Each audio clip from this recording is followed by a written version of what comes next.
Një ditë pasi Ministria e Bujqësisë deklaroi bllokimin e importit të mishit nga Kosova, Serbia, Greqia, Bullgaria dhe Maqedonia, si pasojë e virusit të gjedhit, ka reaguar dhe Drejtoria e Bujqësisë në Shkodër.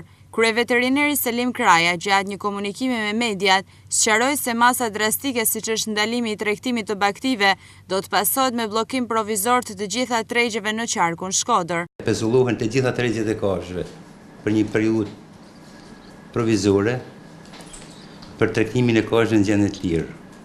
Asnjë thertore e qarkut tonë nuk do të pranojë kafshë lloji gjellë pa certifikat veterinare dhe pa kontroll veterinar në 24 orë. Masa kryesore është monitorimi i kësaj sëmundje, pra informacioni i shpejt, i saktë për çdo lloj ose për çdo mundësi të shfaqjes kësaj sëmundje në çdo pikë, në çdo skaj të territorit të qarkut tonë.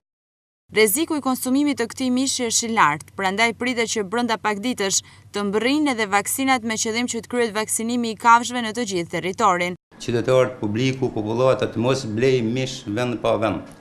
Mishi jetë shumë i kontrolluar dhe ta ndalin veten mblemin e mishit gjellit, se vijnë bakti edhe nga jashtë në klandestine nga persona pa ndërgjegjshëm që mund bëhen burim, edhe nëse s'kan më bë burim për përhapjen e sëmundjes se do e presin shpejt, do eliminojmë shpejt atë kafshë, do bëhen burim për dame në njerëz. Presim nga momenti në moment me ardh vaksina, me vaksinu gjithë gjellin e qarkut kundër kësaj sëmundje.